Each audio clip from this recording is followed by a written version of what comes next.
सत्संग से सोधी आवे, नहीं जीव 84 में जावे। सत्संग से सोधी आवे, नहीं जीव 84 में जावे।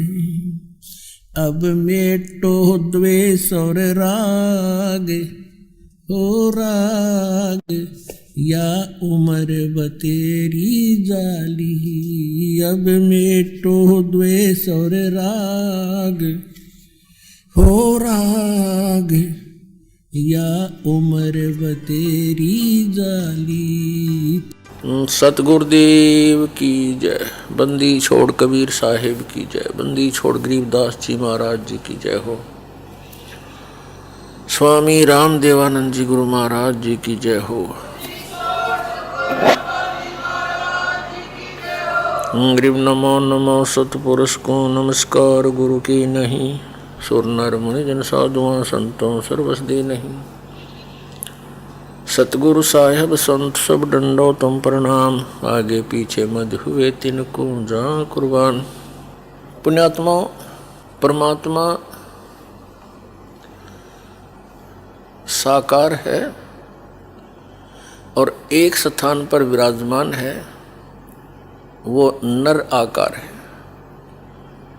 आपको दिखाते हैं ढेर सारे प्रमाण वेदों में कि परमात्मा साकार है, नर आकार है, ऊपर के लोकों में विराजमान है, वहाँ से गति करके आता है और अपने तत्व ज्ञान को स्वयं ही सुनाता है, बताता है।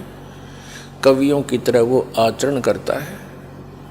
जो ये कहते हैं कि परमात्मा निराकार है और वेदों में निराकार लिखा है, उन्होंने वेदों का क ख भी पता नहीं। और महर्षि दयानंद पूर्ण रूप से अज्ञानी थे, उनको वेदों का क ख भी ज्ञान नहीं था। आपके सामने अब ढेर सारे प्रमाण प्रस्तुत करते हैं। पुण्यात्माओं, ये दयानंद के चेले कहते हैं रामपाल ने ना तो संस्कृत आती, ना वो विशुद्ध रूप से उच्चारण कर पाता। अरे भले आदमियों, जैसे कोई बालक है, छोटा सा बच्चा तोतला बोलता हो तो माँ उसकी सारी भाषा समझती है। भी केव चाव है, दूध मांगे है, रोटी मांगे है। रोटी कहेगा तो भी माँ समझ जाएगी रोटी मांगे है। हाँ, दूध दू करेगा तो भी समझ जाएगी दूध मांगे है। तो नो समझ लो, दास उस परमात्मा का बालक है और मेरा परमात्मा मेरी सारी भाषा समझता है। और इन आचार्यों ने और इन विद्वानों ने, दयानंद के चेलिया ने सारी उम्र खोदी गछामी गछामी करत्या ने। और ये दयानंद के चेले नो कहे रामपाल ने वैदिक रीति से वेद नहीं पढ़े। ये दयानंद ने तुमने पढ़ रखे वेद काट दी टाट, ज्ञान भर दिया, कख भी नहीं पता इन लोगों को। और सबसे बड़ी खुशी तो ये मनानी चाहिए, इनको कुछ अकल आनी चाहिए जो विरोध कर रहे हैं दास का, कि ये कहते हैं रामपाल ने संस्कृत नहीं आती और ये सारे ग्रंथ खोल के दर दिए। तो यही दिमाग से काम ले लो। Who is Rampal? ये दास उस परमात्मा का,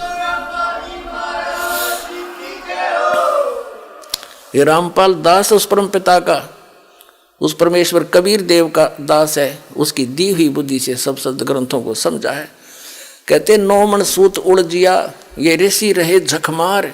और सतगुरु यानी तत्वदर्शी संत ईसा सुलझा दे, उड़ जाए दूसरी बार। अब ईसा सुलझा दिया है,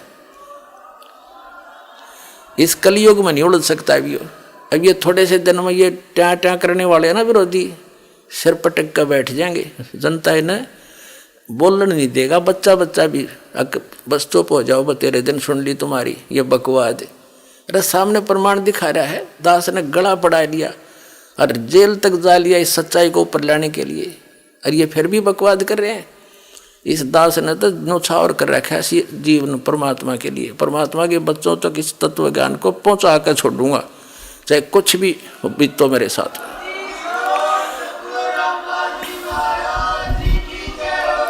गदर मचा रखे नकली संतों, आचार्यों, शंकराचार्यों ने, दुनिया डबो दी। इतने अनमोल जीवन को नाश करें, इनको पता नहीं कि इतना कीमती जीवन है इनका। और इस सत साधना से इनको यहाँ भी सुख है और वहाँ जाएंगे जहाँ सदा सुखी। जा जाने के बाद फिर साधक कभी लौट कर नहीं आता। तो महर्षि दयानंद और अन्य जितने भी ये महापुरुष हुए हैं जो अध्यात्म मार्ग में आगे बढ़ने की जिन्होंने चेष्टा की है, वे सभी पुण्यकर्मी प्राणी होते हैं, परमात्मा के लिए तरफ रहे होते हैं। और उसी तरफ में ये महापुरुष इधर उधर जाते हैं, उनको मालूम होता है, धीरे धीरे ज्ञान होता है एक दूसरे से सुनकर कि परमात्मा की जानकारी तत्वदर्शी संत बताया करते हैं। तो संतों की खोज में सभी महापुरुष निकल पड़ते हैं। पुण्यात्माएं जितनी भी हैं वो भगवान की भक्ति बिना नहीं रह सकते, उसके लिए वो संतों के पास जाते हैं।